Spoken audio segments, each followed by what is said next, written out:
My son looked me in the eye and said, "That's too bad," when I told him we needed his rent to survive.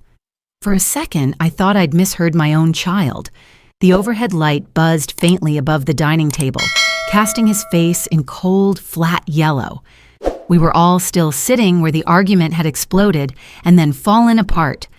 My husband at the end of the table, jaw clenched, our daughter's empty chair pushed back at an angry angle, and my son leaning against the doorway to the hallway, arms crossed, like a stranger deciding whether to stay or walk out.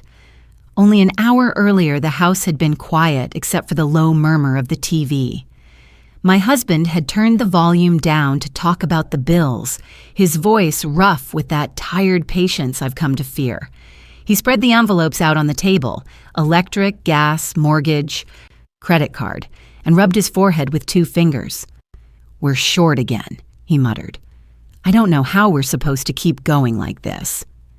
I was stacking plates from dinner into a little tower, pretending not to hear the exact number he said, the number that meant we were drowning.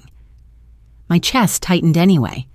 I've always tried to be the soft place in this house, the one who says, "We'll manage," even when I'm not sure we will. From the couch, my son looked up from his phone. "If you need me to pay more, I can," he said. "I can bump it to 900, maybe 1,000.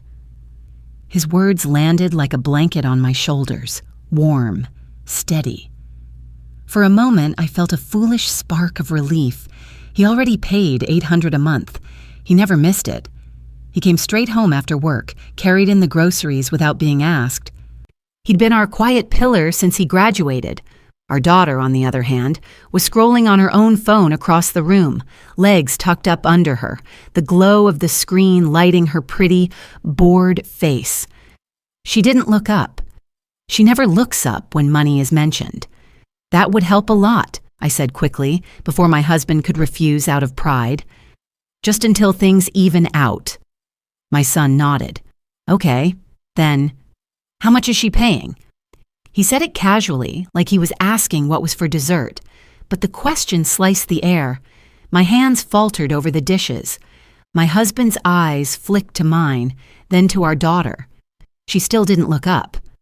"Nothing," I answered automatically, the word slipping out before I could catch it. There was a silence so heavy I could feel it press against my eardrums. My husband's chair creaked. My son blinked once, slowly. "What do you mean she doesn't pay rent?" His voice was calm, too calm. My husband slammed his palm on the table. "Your sister doesn't pay a fucking thing," he spat. "I'm paying her car insurance, every bill, everything." The last everything broke on the edge of his anger. I stared at the tablecloth, tracing a stain that wouldn't come out no matter how many times I bleached it. I had agreed to that car. I told myself she needed it to get to work, to interviews, to live her life, like she said. I thought we'd talk about rent later when she was more stable, when the world was kinder. Later never came. Our daughter finally snapped her head up. "Why are you making it sound like I'm some kind of leech?" she shot back. "I'm trying to live my life." "You've been living your life on our backs," my husband growled. I opened my mouth and closed it again. I could feel my heart trying to stand between them, like it always does. "We are not doing this tonight," she said, voice rising. "You guys never asked me for anything. That's not my fault." My son stood up slowly, hands flat on his knees. "I've been paying $800 a month for 4 years, he said. "What have you been paying?" Her eyes flashed. "None of your business." My husband pushed his chair back. "It is his business," he said. "He's been carrying more than his share while you buy brand new cars and don't pay one damn bill." Our daughter shot to her feet so quickly, the chair scraped across the floor. "Fuck you! I'm trying to live my life!" she screamed at her father, the words cracking in the middle, sharp and ugly. The words slapped the room. The TV murmured in the background. Some canned laughter that sounded cruelly out of place. I felt my throat close. I wanted to say her name softly, to remind her who she was talking to, but nothing came out, just air. She grabbed her phone, stomped down the hallway, and slammed her bedroom door so hard the wall shook. A picture frame rattled above the TV, tilting crooked. Then there was that silence again, the kind that doesn't feel empty at all. It felt crowded with all the things we'd never said, all the years I'd tried to smooth every rough edge in this family until my hands were nothing but thin skin over bone. My husband sank back into his chair, staring at the door she'd disappeared behind. His jaw worked as if he was chewing on words that would only make things worse. My son remained standing, looking between us and that closed door. I could see the math on his face, the ledger in his mind that had finally tipped too far to one side. "This isn't fair," he said quietly. "I've been helping. She's been taking." I swallowed. "We'll talk to her," I said, my voice barely above a whisper. "We'll make her start paying something. 300 maybe. You keep your 800, we'll figure it out." My husband nodded, clinging to the idea as if it were a life raft. 300 from her, 800 from you. That's reasonable. Our son's mouth tightened. "No," he said. The word hit harder than the shout had. My husband frowned. "What do you mean, no?" "I'm not paying more than she does," he said. "I'm not paying a dime until she does. If she keeps paying nothing, I'm paying nothing. If she pays 300, I pay 300. That's it." My pulse spiked. "We really need the money," I said. And there it was, that small, humiliating sentence I never thought I'd say to my own child. "That's too bad," he answered, and there was no hesitation, no softness in it. For a moment, I couldn't breathe. The room narrowed until all I could see was his face, so much like his father's when he was younger, only colder now. A part of me wanted to remind him of every lunch I skipped so the kids could have seconds, every time I told them, "Don't worry, Mom's got it," when I had no idea how I would. Instead, the only thing that came was silence. It sat in my chest like a stone, pressing against my ribs until my eyes burned. I couldn't even find enough air to tell him that I understood why he was furious. I just stared at him, my lips parted, no sound coming out. He pushed away from the doorway. "I'm done being the only adult here," he muttered, and turned toward the hall. "Don't walk away from us," my husband said, but there was no strength in it, just exhaustion. My son didn't look back. A second later, his bedroom door closed with a dull, final thud. Not a slam like his sister's. Worse. A quiet, deliberate shutting out.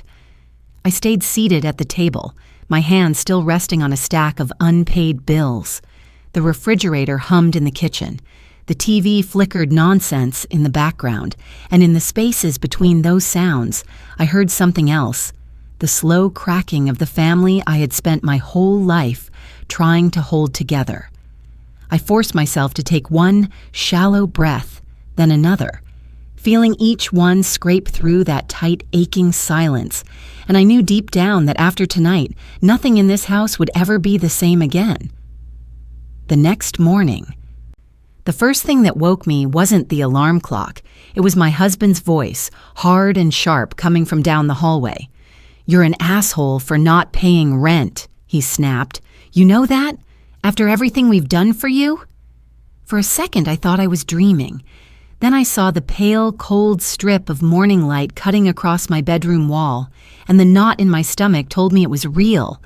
I swung my legs over the side of the bed, my feet finding the worn patch of carpet where I'd stood every morning for years. The house felt hollow, like all the warmth had been scraped out while we slept. I pulled on my robe and followed the sound of voices. They were in my son's doorway. My husband stood in the hall, one hand braced on the frame, blocking the entrance like a guard. My son sat on the edge of his bed in a wrinkled t-shirt and sweatpants, hair mussed, eyes already hard. "I'm not paying another cent until she does," he said. "I told you that." "You don't get to make conditions," my husband shot back. "You live under this roof, you pay. That's how it works."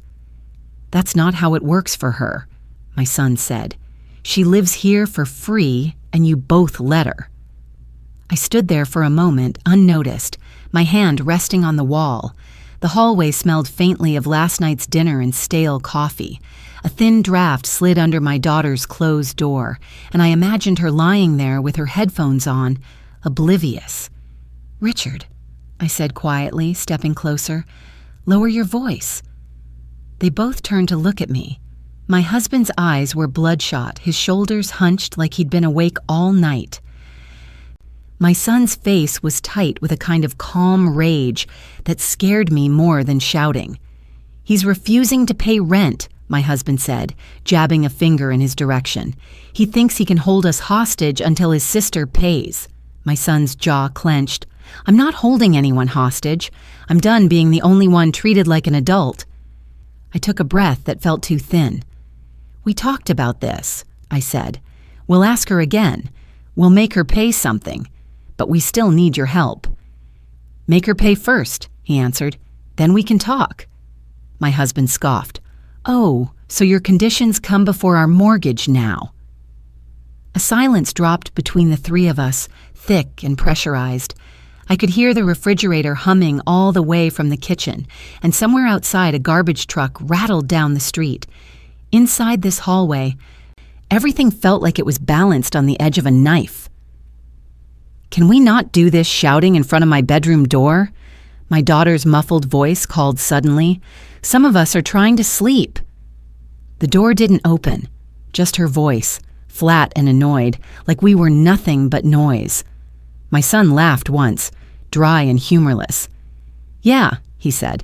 "God forbid she be disturbed while she lives here for free." The comment hung there. No one answered. My husband rubbed his temples. "Look," he said, "we're not asking you to save us. We're asking you to keep doing what you've been doing. It's the right thing to do." "The right thing to do," my son repeated slowly, as if tasting the words. "So what is she doing then? The wrong thing? And you're fine with that?" My throat tightened. "We're not fine with it," I said. We don't know how to push her without making things worse."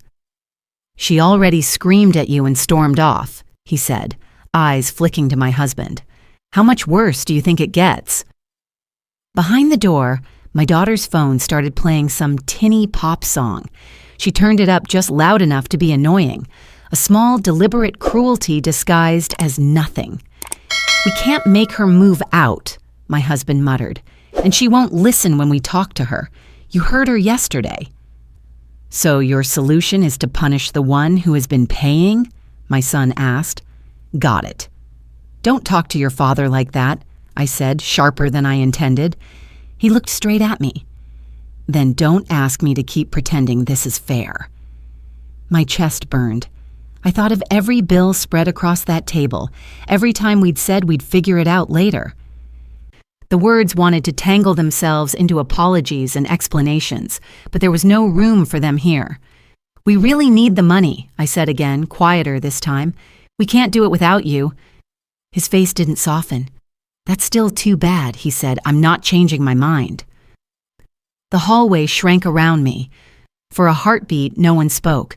I could hear his breathing, his father's, my own, a crowded, shallow rhythm that made the moment feel longer than it was. Then my husband snapped. "You know what?" he said. "Your sister may be selfish, but at least she isn't trying to blackmail us in our own home." My son's eyes flashed. "Blackmail? I've been giving you almost half my paycheck every month." My husband took a step forward. "That's called contributing. You're not doing us a favor. You're doing what grown men do." "Is that what you call it when you let her skate by?" he shot back. "Parenting? Stop it," I said, my voice cracking. "Both of you, stop it." But they were locked on each other now, as if I'd become part of the wallpaper. My son stood up slowly from the bed, bringing himself eye level with his father. "Here's the truth," he said. "I'm not paying for 3 adults to live here while one pretends she's a teenager. You want to call me names for that? Go ahead, but I'm done." He stepped around my husband and brushed past me, the fabric of his t-shirt grazing my arm. He smelled like sleep and stale cologne, and for an instant I was hit by an urge to grab his wrist and make him stay, make him listen. My hand didn't move. He walked down the hallway into the bathroom, the door shut with a dull click. No slam. Just another quiet closing like yesterday. My husband let out a bitter laugh. "You see?" he said, turning to me. "This is what happens when you start pushing your sister about money. We had one kid helping and one kid lazy. Now we've got two kids useless." His words sliced and stayed, lodged somewhere under my ribs. "Don't put this on me," I whispered. He shook his head and walked away toward the kitchen. A moment later, cabinet doors opened and closed hard. The kettle whistled shrilly as he slammed it onto the stove. The house filled with the sharp smell of gas and old coffee. I stood alone in the hallway between two closed doors, one with music pulsing faintly behind it, the other hiding the sound of running water. For a second, I felt like a piece of furniture these people just moved around depending on where they wanted the tension to sit. I went to the living room and sank into the armchair by the window. The sky outside was washed out gray, the kind of color that makes everything look colder. Our neighbor's car pulled out of their driveway. The wife in her blazer, the husband with his travel mug, moving through life like it made sense. My husband came in with his mug of coffee and sat on the edge of the sofa. He stared at the blank TV screen for a long time. "They're rotten," he said finally. "Both of them. Kids these days, they don't listen. Back home, when our parents said something, we did it. No questions." I pressed my lips together. "They're not rotten," I said, but the conviction sounded thin even to me. He snorted. "We spoiled them, especially her. You let her get away with everything. And now look at us. Two adults in this house and not a single one acting like it." The "you" lodged in my chest. I felt it spreading, prickling behind my eyes. I stared at the rug until the pattern blurred. Somewhere down the hall, my daughter's door opened for a second. I heard her light footsteps in the kitchen, the fridge door opening, a cereal box rustling. Then her voice, loud on the phone. "I swear, my family is insane," she said, pouring milk into a bowl. "They're trying to charge me rent like I'm some stranger. I told them I'm not paying a damn cent." She laughed, and whoever was on the other end laughed with her. The sound drifted into the living room like smoke. "They should be grateful I'm even here," she added. "Honestly, if they push me, I'll just move out and let them figure their shit out alone." The spoon clinked against the bowl. My husband's jaw tightened. He didn't move. Neither did I. For a long moment, we sat there, listening to our daughter eat cereal and complain about us in our own kitchen, while our son stayed silent behind the bathroom door. Then the bathroom door opened, and I heard my son's footsteps coming back down the hall, firmer now, moving straight toward the living room. I didn't follow my son into the living room. I stayed in the hallway for a moment, letting the cool air brush against my skin, steadying myself the way I've learned to do since I was a young woman. Slow breath in, slow breath out, as if I could keep the walls from closing in by sheer will. But instead of stepping forward to meet him, my mind drifted backward. Pulled by something heavier than fear, not memory exactly, but the quiet ache underneath it. The ache that had shaped this family long before any of this morning's shouting. I walked into the kitchen instead, more out of instinct than choice, letting the familiar things anchor me. The chipped edges of the counter, the faint lemon scent from the cleaner I used last night, the old kettle that always whistles too loudly. These small details have been the constants through years I sometimes barely remember moving through. I set my hand on the counter, feeling the cold laminate under my palm, and for a moment, just a breath, I let my mind rest on the years before the children were grown, before the bills stacked themselves like accusations, before resentment crept in like mold. There are parts of motherhood I remember in colors more than events. The pale yellow of the nursery walls we painted ourselves, even though we couldn't afford the good brushes. The soft blue blanket I wrapped both my babies in, one after the other, washed so many times it lost its softness, but never its shape. The beige light of our first apartment, dim and warm, a place where everything felt possible, even though we had almost nothing. My husband worked late shifts back then, warehouse nights that left his clothes smelling faintly of cardboard and metal. I stayed home with the babies, stretching every dollar like it was elastic, though it never stretched far enough. I learned to make soup from bones and scraps. I learned to sew patches into tiny knees and elbows. I learned to go without so they wouldn't have to. There was a winter when the heater broke, and the landlord took nearly a month to fix it.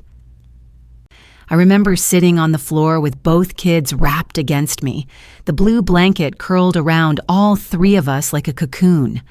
I hummed lullabies from my childhood, soft, wandering melodies my own mother used to sing while washing dishes. I can still smell the cold air that seeped under the windows, the faint hint of baby shampoo in their hair. They fell asleep like that, warm against my chest, trusting me to keep them safe from a world I was barely holding off. That blanket became one of the first emotional anchors in our home. It wasn't fancy, it wasn't new, but it held every version of them. Laughing toddlers, fevers, spilled juice, first steps, scraped knees, bedtime stories whispered too softly. Even now, it lives in the linen closet tucked into the back corner under old beach towels. I haven't opened that closet in months. I'm almost afraid of what it might unearth inside me. When the kids grew older, the sacrifices grew with them, not always dramatic ones, mostly the quiet kind. Missing lunches so they could have seconds, skipping doctor's appointments because someone needed new shoes. Cutting corners so sharp I'm surprised they didn't cut me back. Those things never seem like sacrifices at the time. They're simply what mothers do. What I did because I thought it meant I was giving them better lives. And maybe I did. Maybe for a while I believed that. My daughter was always the spirited one. Wild in a way that made me proud and terrified in equal measure. She was the child who climbed trees too high, who tore through the house barefoot, who wanted the shiniest things even when we couldn't afford anything shiny. I saw so much of my younger self in her sometimes. Before life had had the chance to sand my edges down to something smaller, quieter, more obedient. There were moments when I'd watch her laugh with her whole body, chin tilted back, eyes sparkling, and I would think, let her keep that. Let her keep that joy, even if it means I have to carry the weight of this family alone. Then there was my son, steadier, quieter, careful with everything he touched. He never asked for much.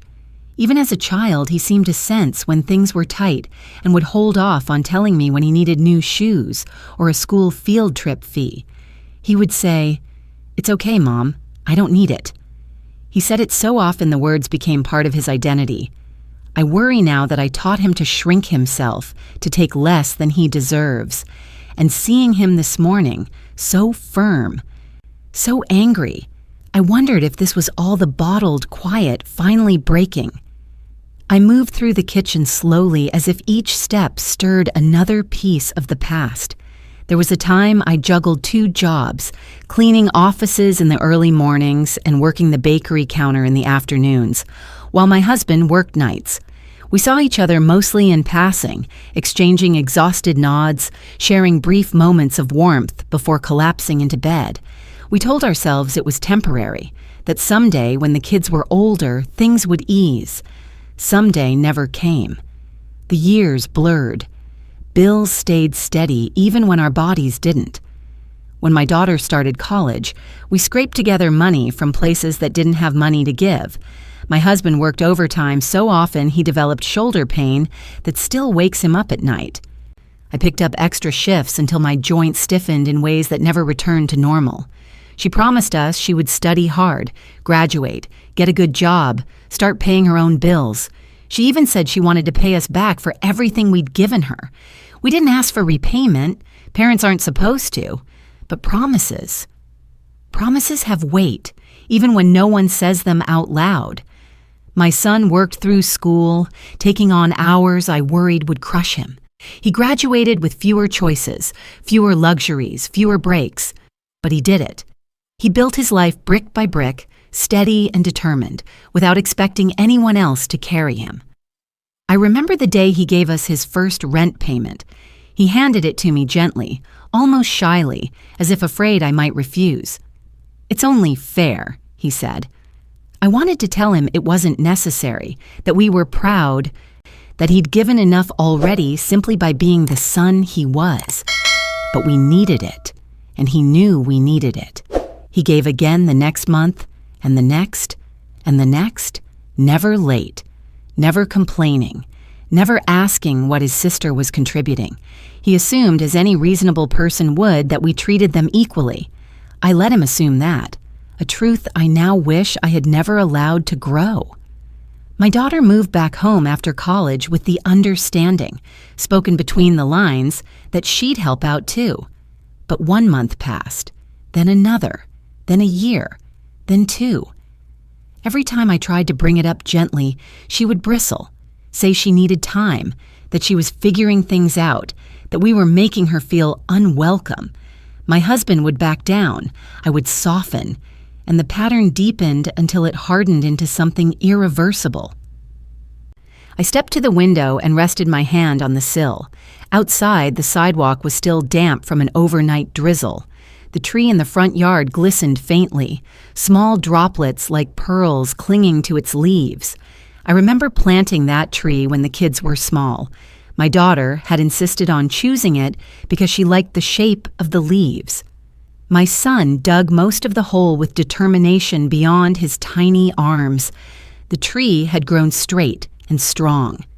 I sometimes wonder why that steadiness didn't carry over into the people who planted it.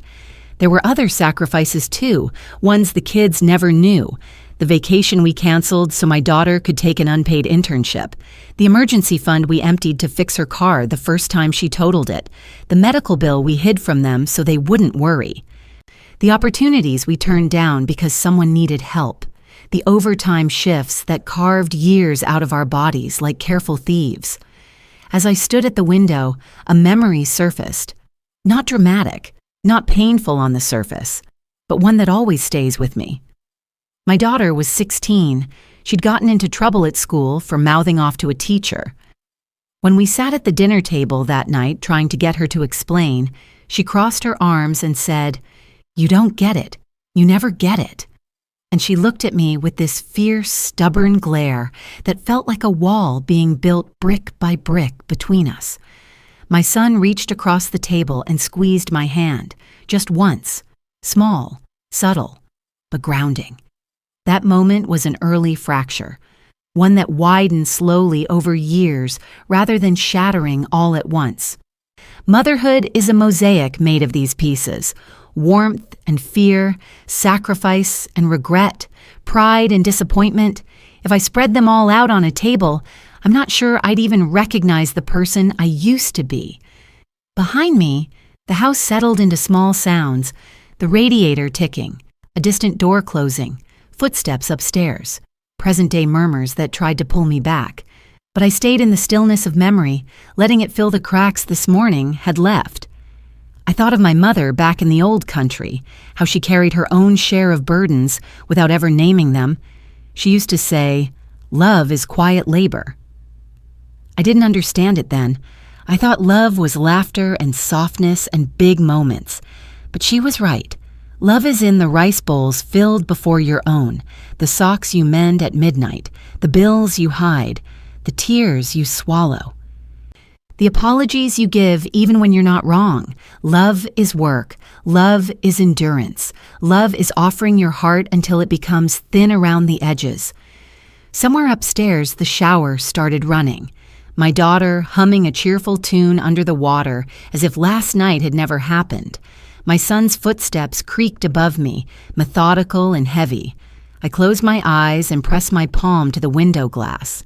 It felt cool, grounding. Outside, the tree swayed gently, a quiet reminder of things that grow even in uneven soil. And for a moment, just one, the ache inside me felt less like breaking and more like remembering who I'd been before all this, before adulthood hardened my children into strangers, before debts became characters in our household, before silence replaced the closeness we once shared. I opened my eyes again. The kitchen felt the same, but something inside me had shifted, just slightly, like a picture frame nudged out of place. I didn't know it yet, but these memories, these anchors, would return to me soon, in moments I'd least expect, reshaped by hurt, sharpened by truth, reminding me of everything I had given, and everything I could still lose. And as the morning light crept across the floor, I found myself listening more closely than ever, not to the noise of this house, but to the quiet echoes of the woman I used to be and the woman I was becoming again without meaning to. I heard the shower shut off upstairs just as the kettle began to cool on the stove. A faint hiss lingered in the kitchen, drifting into the quiet morning like something tired of fighting. I stood at the counter with my hands braced on the edge, listening to the house settle into a different kind of heaviness, one made of footsteps, muffled movement, and unspoken resentment moving through the walls like a draft. My daughter came down the stairs first. Her hair was wrapped in a towel, her phone was pressed to her ear. She wore the expression she always put on when talking to someone she wanted to impress. Brows lifted, lips pouty, eyes wide with fake sympathy. "No, seriously," she said, stepping into the kitchen. "My family is so dramatic. It's exhausting." She opened the fridge with one hand still on the call. Milk sloshed as she pulled it out. She didn't look at me. Not even a flick of acknowledgement. She poured cereal, phone tucked between shoulder and ear, nails tapping the ceramic bowl. "Yeah, they're trying to make me pay rent now," she scoffed. "Like I have money lying around. It's ridiculous." Her tone carried the lazy cruelty of someone who believed the world owed her softness. I didn't say anything. I dried my hands on a towel, watching her move around the kitchen as if she were a guest who didn't need to clean up after herself, as if the house belonged only to the convenience of her youth. She finally ended the call, setting the phone on the counter with a careless clack. Then she looked at me for the first time. "What?" she said, spoon in hand. "Why are you staring at me like that?" "I wasn't staring," I answered softly. "Sure," she muttered. "Whatever." Sharp cruelty jab. It struck fast, not loud, not dramatic, but cutting, the kind that stings more for being so casual. She sat at the table, scrolling again. Milk dripped from the edge of the bowl. I reached over automatically with a cloth to wipe it before it stained. She rolled her eyes. "God, Mom, can you stop hovering? It's annoying." My hand froze midair. A breath caught in my throat. Silence swallowed me for a moment, so tight I couldn't move. A long, quiet choke of humiliation, pressed down by her impatience. I set the cloth aside without finishing the motion, pretending it didn't matter.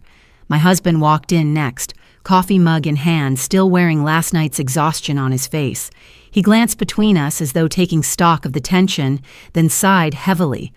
"We're not doing another scene today," he muttered. "I've had enough." My daughter snorted.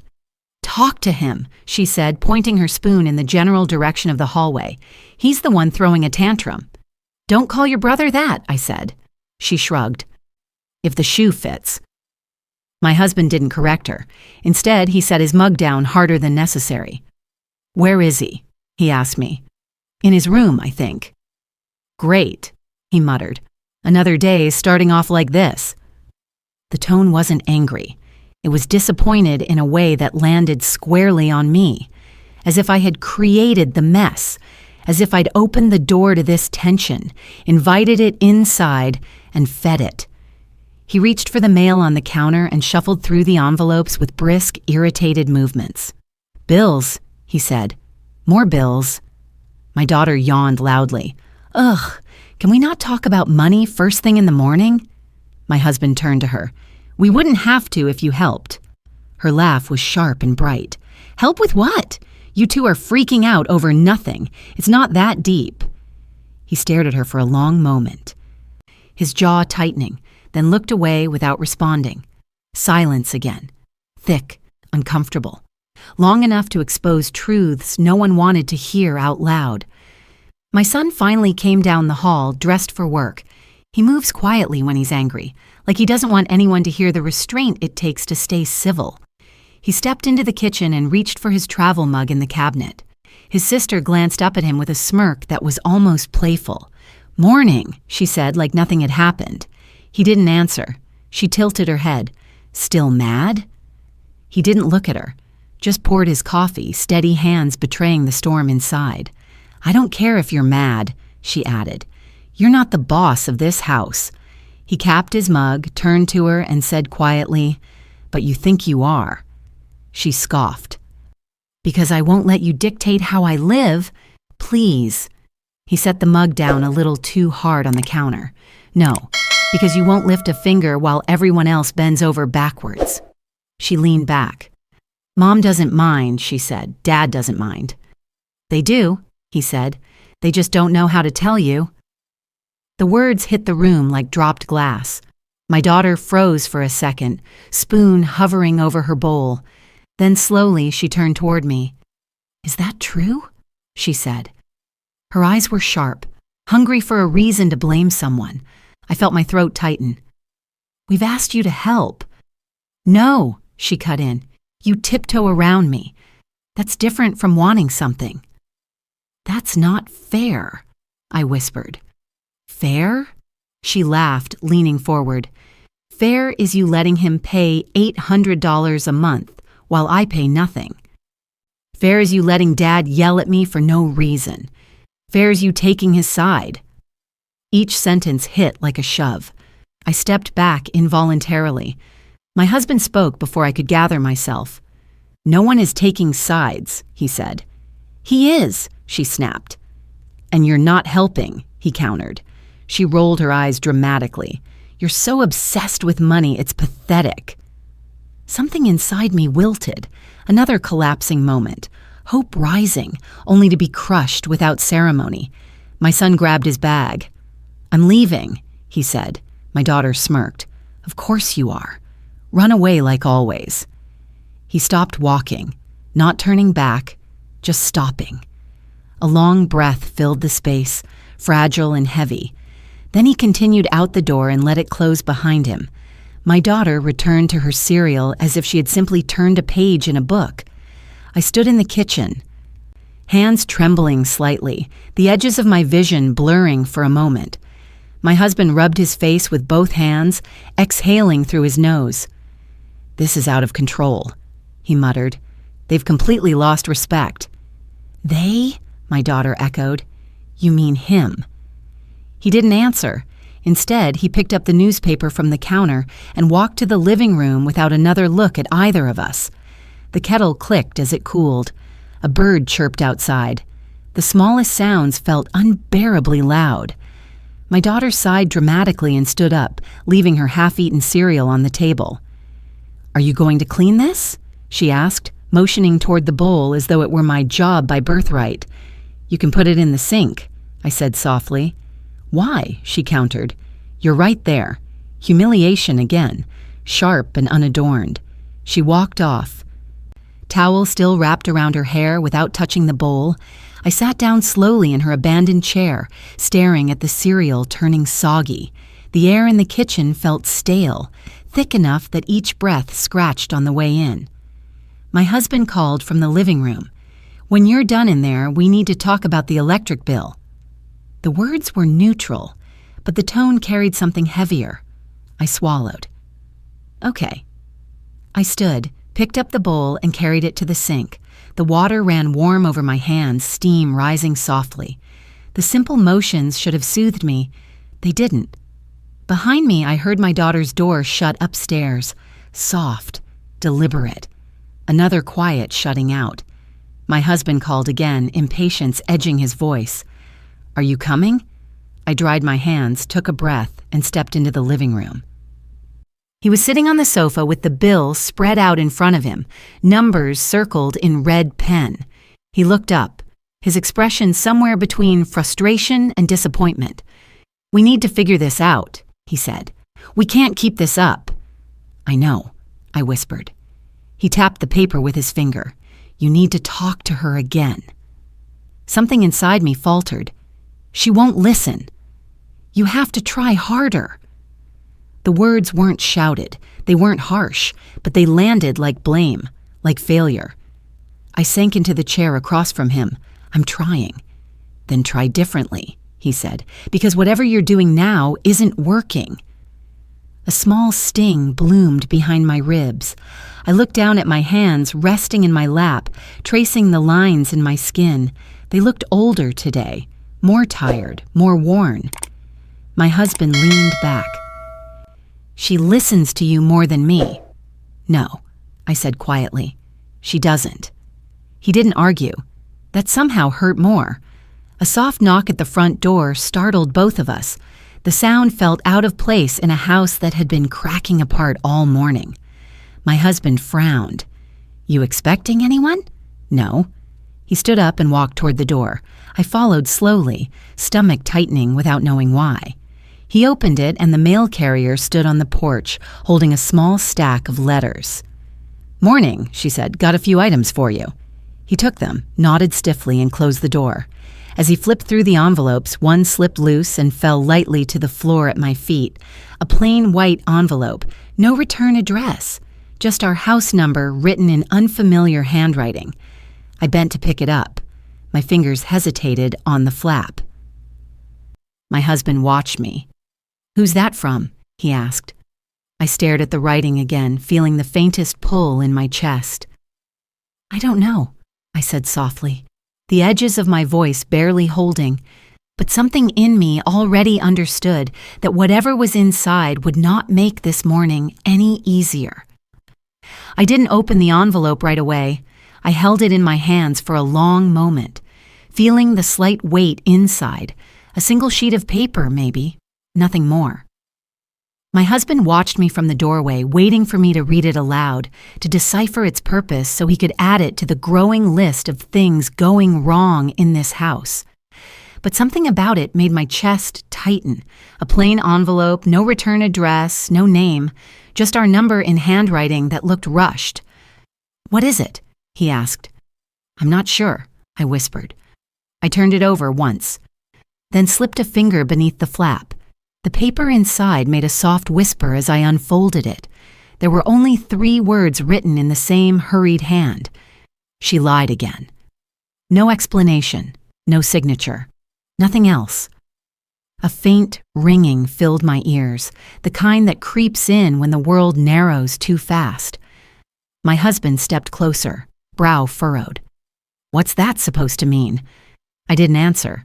The room felt suddenly colder, though the morning sun had finally reached the living room window and cast a bright rectangle across the carpet. I stared at the words again, small, slanted, uneven, sent by someone who didn't want to be recognized. "She who?" he pressed, but I already knew who. The knowledge wasn't a thought, it was a sinking. My daughter's voice drifted from upstairs, muffled through the floorboards as she paced her room. A laugh here, a raised complaint there. The same dismissive rhythm she used whenever she talked about us, as if we were inconveniences instead of parents. I folded the note slowly. "It doesn't matter right now," I said. He huffed. "Everything matters right now." I didn't argue. I just slipped the paper back into the envelope and held it at my side. Something about speaking the words aloud felt dangerous, like it would break something open before I was ready. I walked into the kitchen, needing distance. The floor tiles felt cool under my feet. The cereal bowl still sat in the sink where I'd left it, soaking in cloudy water. The scent of lemon cleaner floated faintly in the air, mixing with the sharp bitterness of my husband's abandoned coffee. For a moment I stood still, letting the quiet settle around me. Not peaceful quiet, heavy quiet. The kind that presses on your ribs. Then a thought surfaced, small but sharp. I can't keep carrying this family the same way anymore. Not with both children pulling in opposite directions. Not with the lies. Not with the entitlement. Not with the exhaustion that had become a permanent part of my spine. A soft thud upstairs broke the stillness, my daughter dropping something, followed by her voice, irritated, talking on the phone again.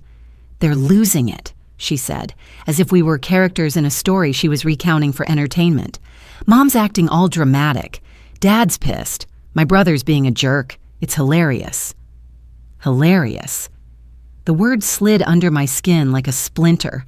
My hands curled slightly on the counter. I didn't raise my voice. I didn't storm up the stairs. I didn't confront her. But something inside me stiffened. Not anger, not desperation. Something colder, clearer, a shift. I reached for a dish towel and folded it, smoothing the edges deliberately. My movements were quiet, controlled. A kind of stillness replaced the panic that had been thrumming through me since yesterday. My son's footsteps returned, descending the stairs again, even though he'd already left once that morning. He paused at the kitchen doorway, one hand on the frame. He didn't look angry now. He looked drained.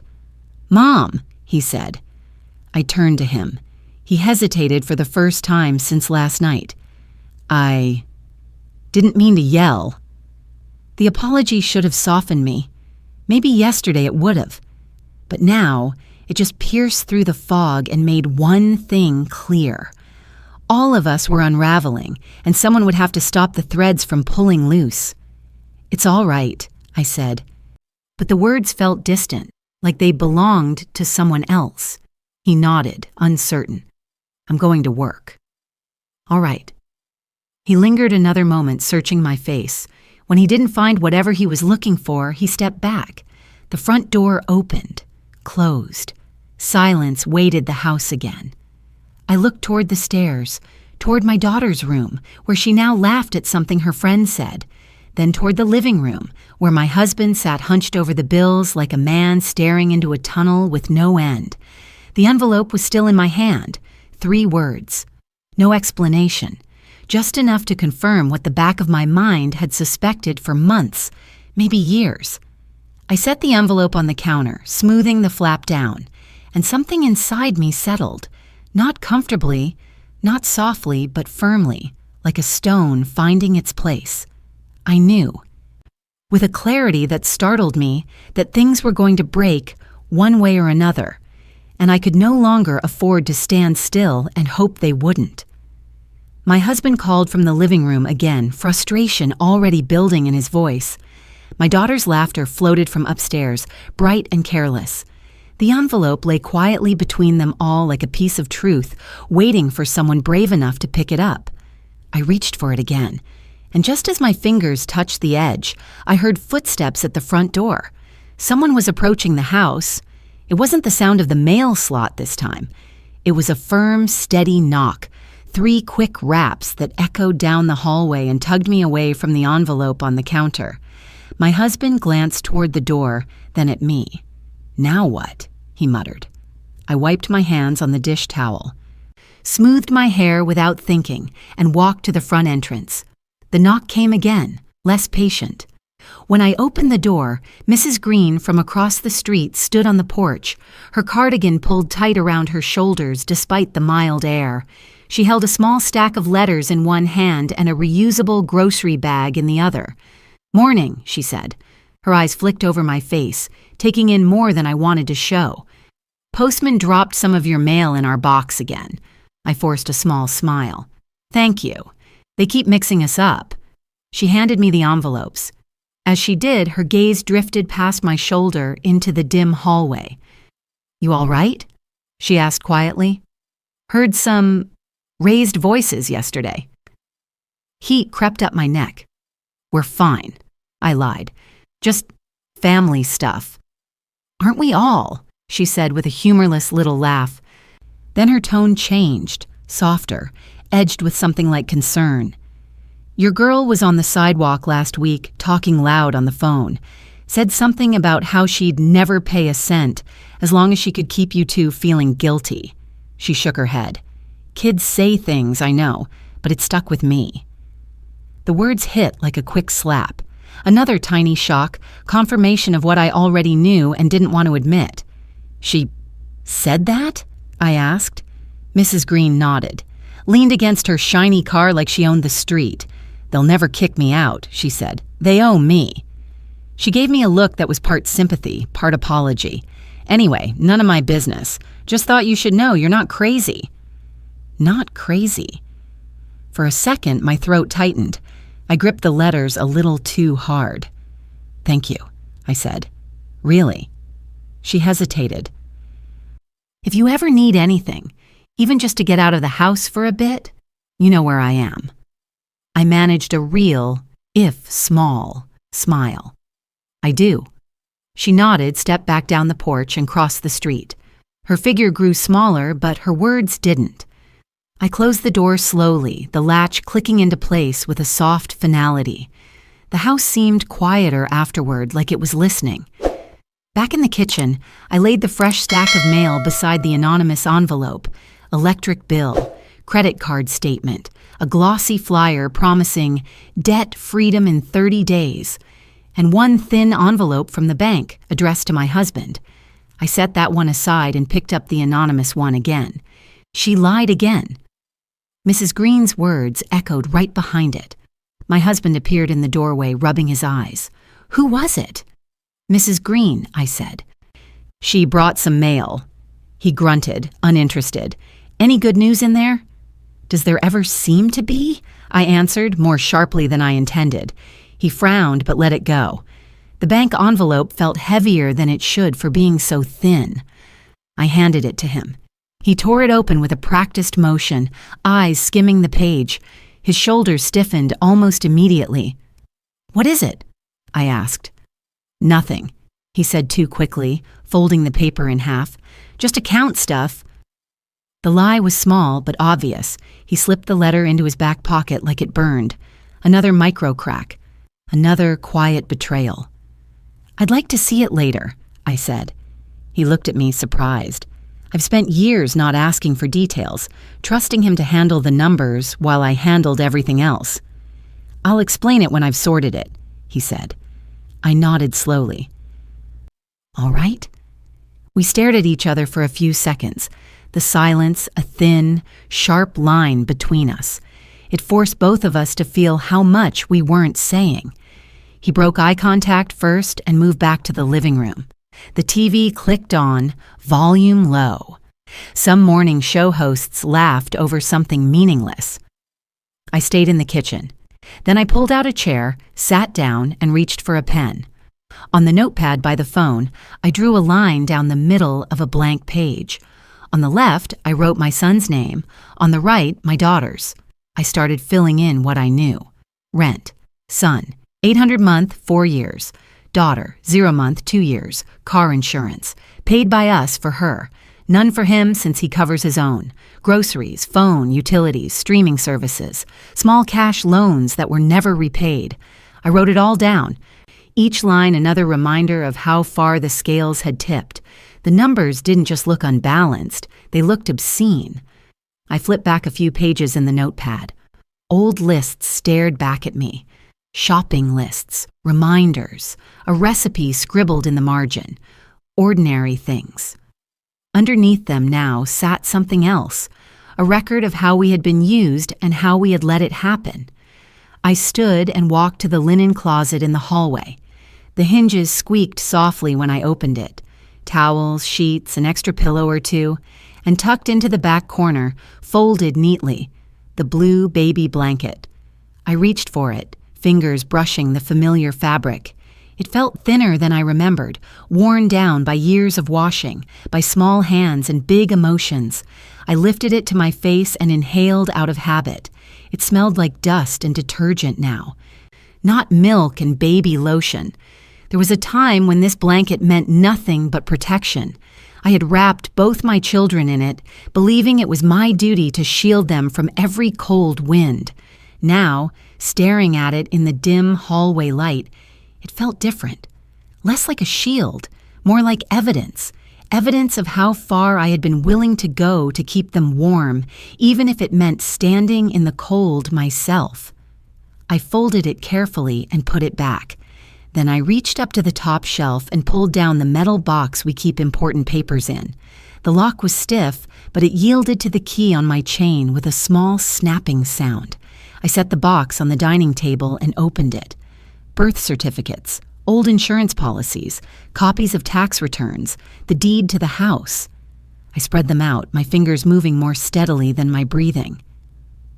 I found the car loan papers next, my husband's signature at the bottom, my daughter's printed name in the description. The interest rate circled in red in my husband's handwriting. I hadn't been in the room when he signed them. He told me about it later as if it were a done deal. I'd convinced myself it was an act of love.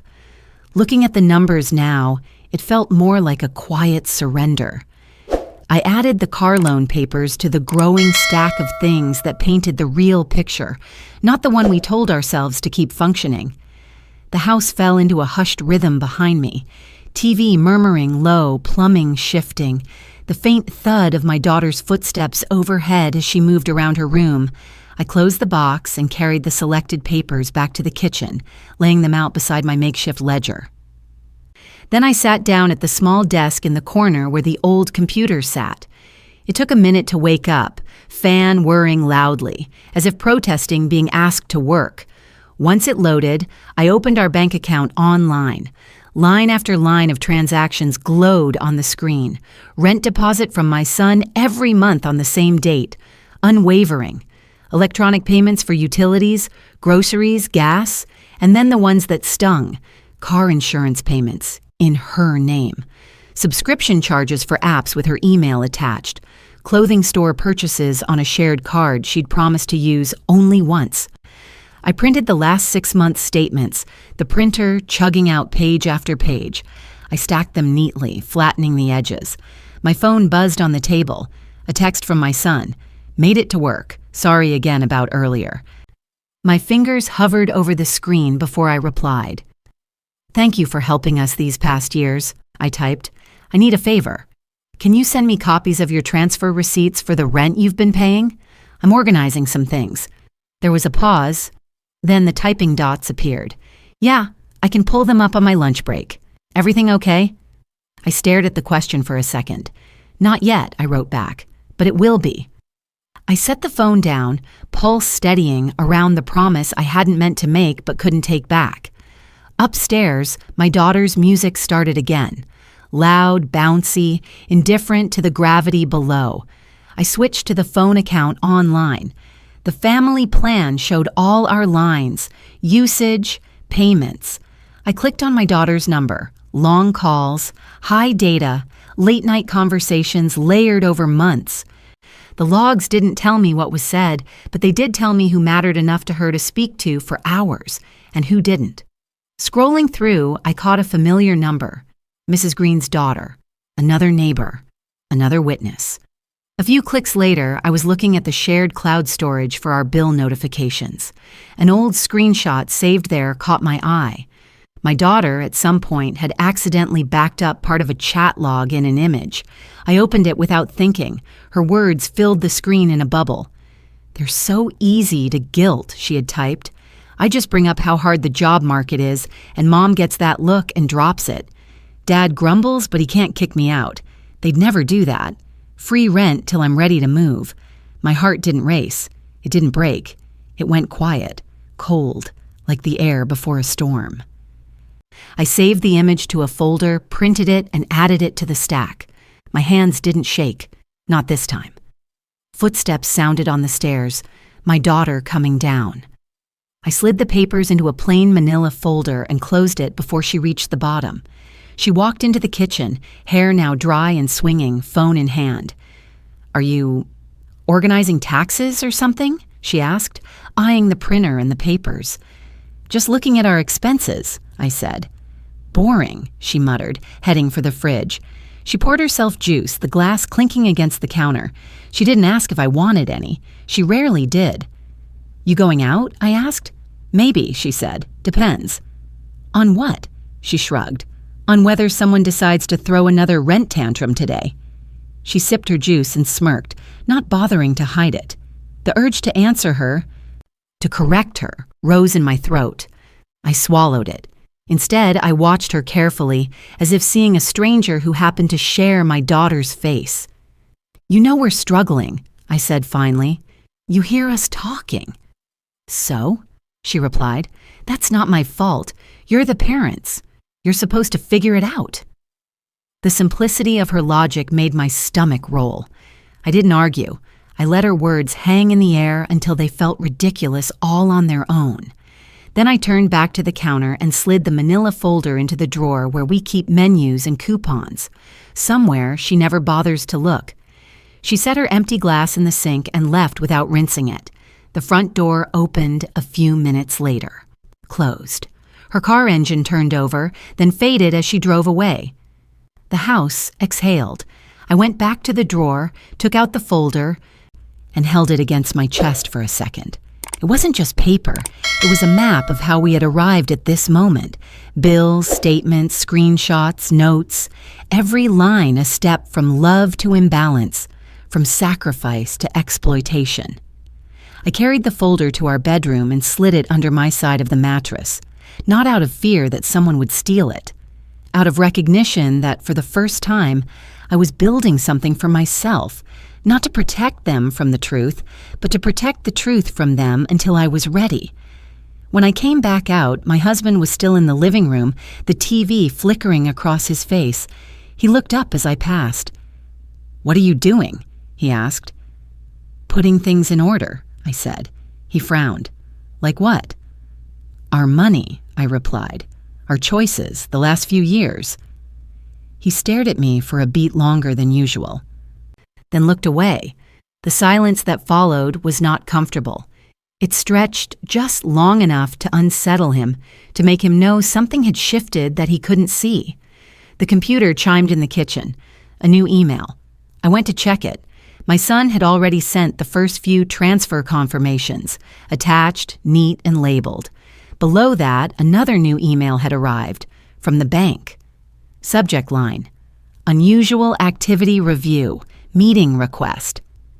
My finger hovered over the mouse. I clicked. I didn't sleep much the night before I decided to do it. The bank email sat in my inbox like a small, glowing threat. When I opened it, the words were polite and clinical. Unusual activity, account review, negative balance risk. But what I heard beneath them was simpler. We were closer to losing everything than my husband had let on. By the time I came back from the meeting with the bank manager the next afternoon, polite smiles, quiet warnings, numbers that made my stomach twist, I knew one thing for certain. If I stayed silent any longer, I'd be helping bury us. The house was too bright when I walked in. Sunlight streamed through the kitchen window and hit the table in a harsh rectangle, making every scratch in the wood stand out. The old kettle sat on the stove, the same one that had whistled through so many mornings like an impatient referee. I put my purse down, went to the bedroom, and pulled the folder from under my side of the mattress. It felt heavier than yesterday. I set it on the kitchen table and opened it. Pages spread out like a deck of cards. Bank statements, transfer confirmations from my son, screenshots, the anonymous note, the car loan papers, the list I'd made with their names and numbers beneath them.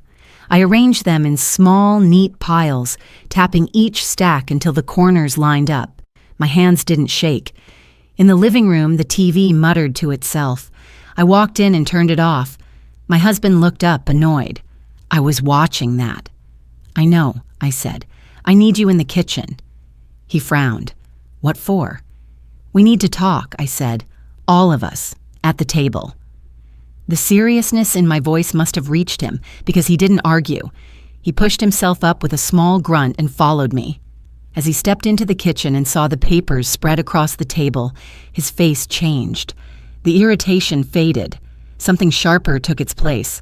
"What is all this?" he asked. "Bring them in first," I said, "then we'll go through it."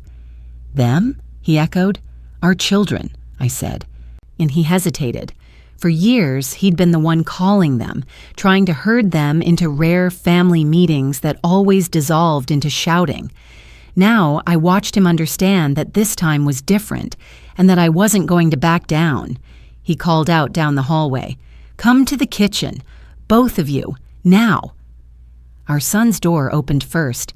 He appeared in the hall, still in his work clothes, sleeves rolled to his forearms, tie loosened. He must have just come home. "Why?" he asked warily. "Your mother wants to talk," my husband said. "It's important." Our son looked at me, really looked. Whatever he saw there made him nod without protest. He came in and sat at the edge of a chair, eyes scanning the table briefly, brow furrowing. My daughter's door opened slower. She emerged with her phone in her hand, expression flat. "Is this going to be another lecture?" she asked from the doorway. "Because if it is, I have plans." "You'll sit down," I said, "and you'll stay until we're done." She blinked at the tone. I don't think she'd heard that exact register from me in years. She rolled her eyes, but she walked in and dropped into a chair, slouching back. "Fine, let's get it over with." I stayed standing. The kitchen felt smaller with all four of us crowded around the table. The fridge hummed. Somewhere outside, a dog barked once. The light from the window cast a sharp line across my son's knuckles as they rested on the wood, and I caught the way he flexed his fingers as if bracing himself. I placed my hand on the folder. "This house is in trouble," I said. "Our money is in trouble, and it's time we stop pretending otherwise." "We know that," my husband muttered. "No," I said. "You and I know pieces. They know almost nothing, and what they do know, they twist." My daughter let out a short laugh. "Oh my God, here we go." My son shot her a look. "Can you just listen for once?" She raised her hands in mock surrender. "Fine, I'm listening." I picked up the stack of printed bank transfers. "These are the payments your brother has made to us," I said, sliding them toward the center of the table. $800 a month, every month, for 4 years. My husband shifted uncomfortably.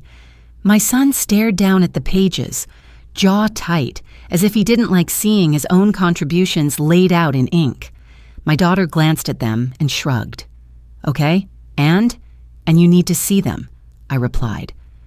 "All of them." I spread the pages slightly, showing line after line of his name, the same amount, the same date.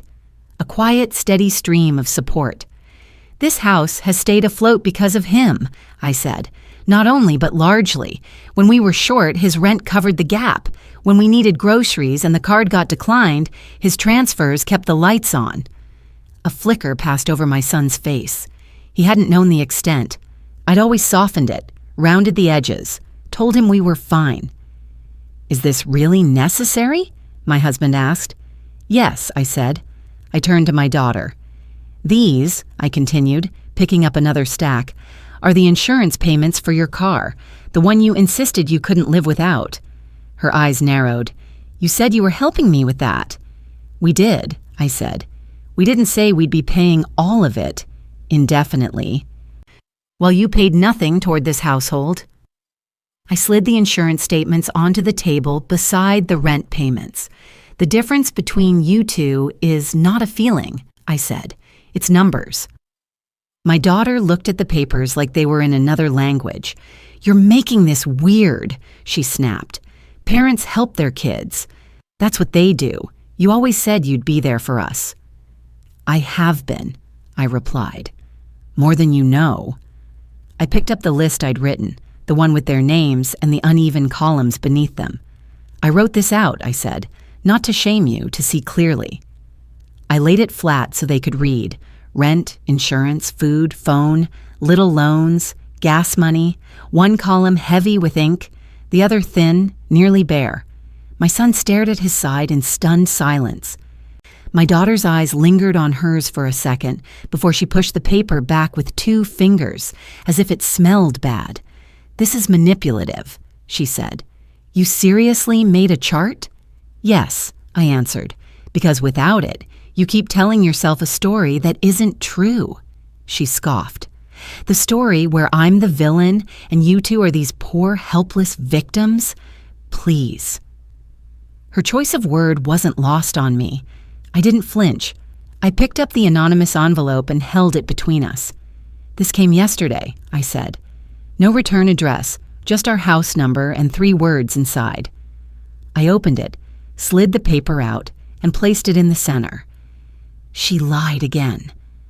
My husband leaned forward, frowning. My son's gaze flicked between the note and my daughter. My daughter's expression didn't change much, but a tightness appeared around her mouth. "You have no idea who sent that," she said. "It could be anyone." "You're right," I said. "I don't know who wrote it, but I know it's not wrong." Her eyes flashed. "What is that supposed to mean?" "It means," I said calmly, "that yesterday when Mrs. Green brought us some misdelivered mail, she told me about what you said on the sidewalk, about how you bragged that we would never make you pay anything, that we owed you, that you could guilt us into dropping the subject whenever you wanted." Color rose in her cheeks. "Oh my God, she's such a nosy—" "She wasn't gossiping," I interrupted. "She was worried about me, because from the outside it looks exactly like what it is." What is?" she demanded. "Exploitation," I said. The word landed with a dull, dense thud. My husband shifted. My son's head snapped toward me.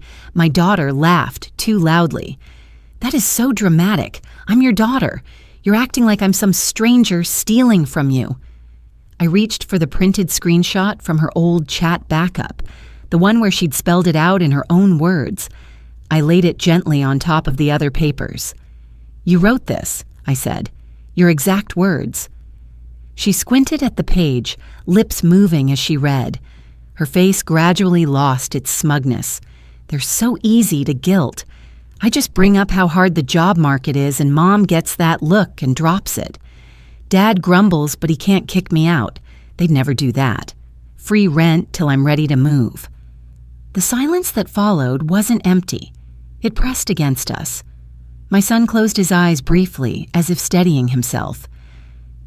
My husband stared at the words like they might rearrange themselves if he glared hard enough. I watched my daughter.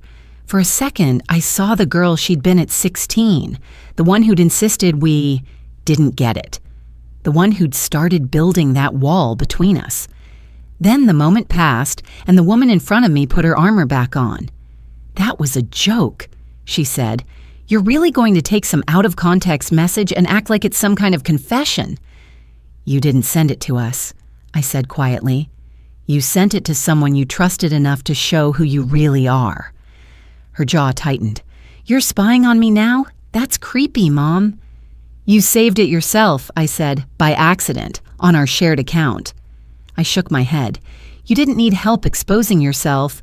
You did that on your own." She slapped her palm on the table, making the papers jump. "This is insane.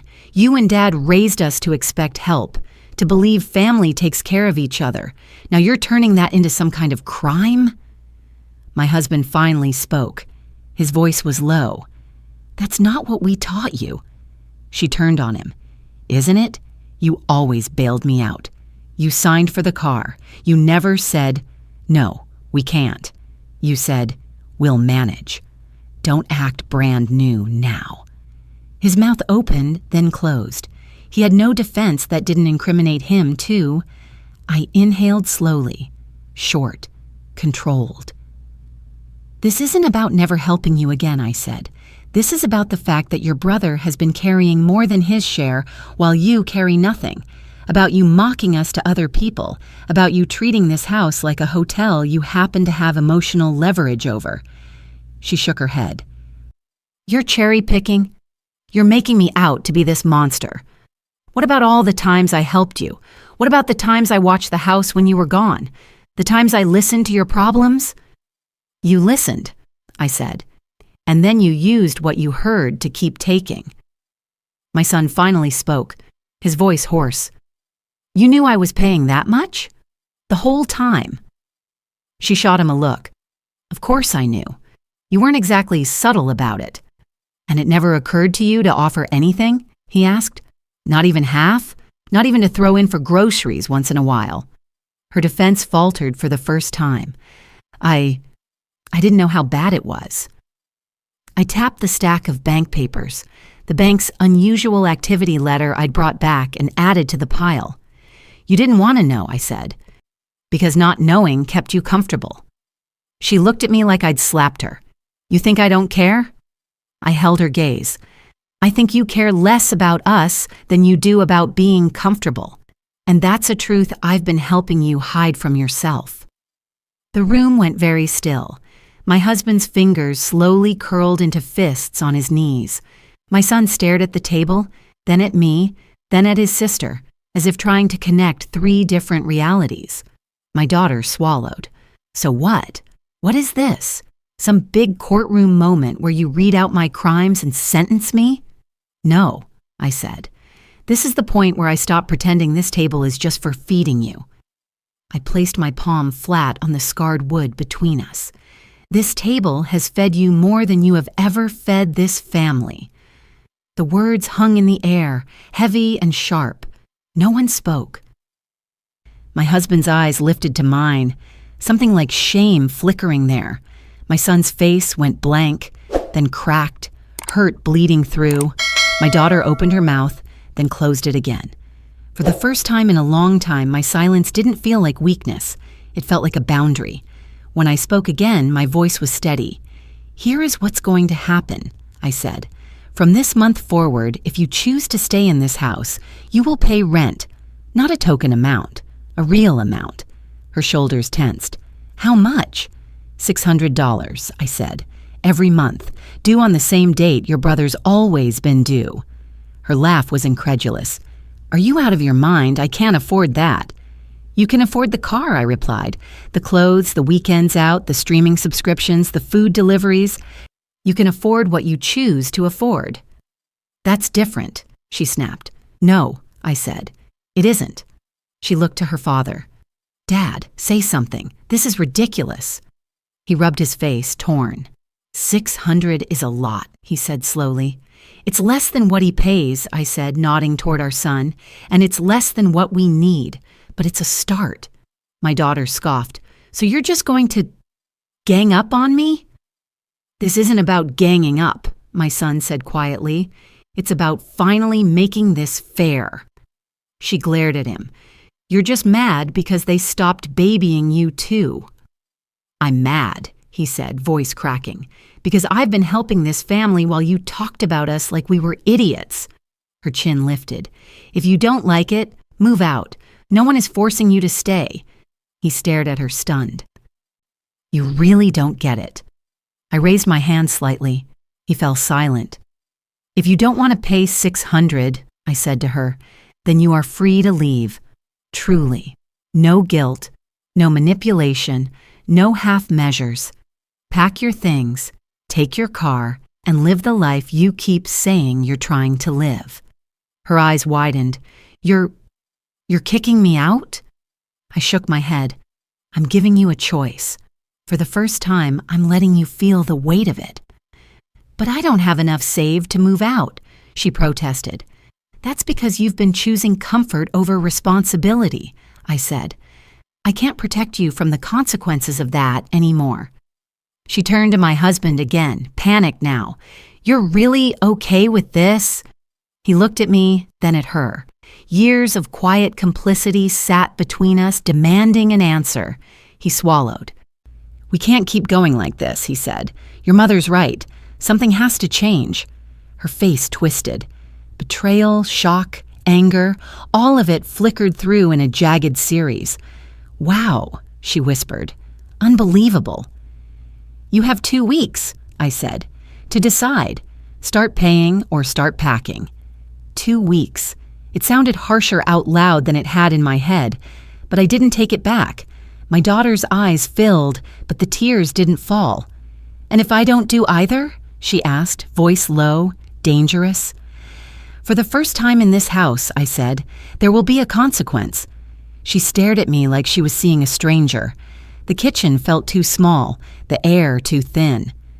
Outside, a car drove by, its engine a distant hum that made everything inside feel even more exposed. My son's phone buzzed on the table, screen lighting up with a message. He didn't look at it. My husband leaned back slowly, as if his body had just registered the decision his mouth had made. My daughter pressed her palms flat on the table, knuckles whitening. You wouldn't actually throw me out, she said. I held her gaze, and for the first time in her life, I let her see that I might. The house was quiet the morning after the confrontation, not peaceful, just still, like something had been shaken loose inside the walls and hadn't settled yet. The sunlight came in softer than usual, filtered by thin clouds outside. It cast pale shapes across the kitchen floor, turning everything a muted, gentle gray. I sat alone at the table where the piles of evidence had been the night before. I'd put the papers away, back into the folder, back under the mattress. Not hidden, just resting. The way a truth rests when it no longer needs to scream. My daughter didn't come down for breakfast. I heard her pacing upstairs a few times, opening drawers, closing them again. Not angry movements, slow, restless ones. My son left early for work. He paused in the doorway as he went, looking at me with an expression I hadn't seen on him in years. Something like relief mixed with worry. He didn't speak. He didn't need to.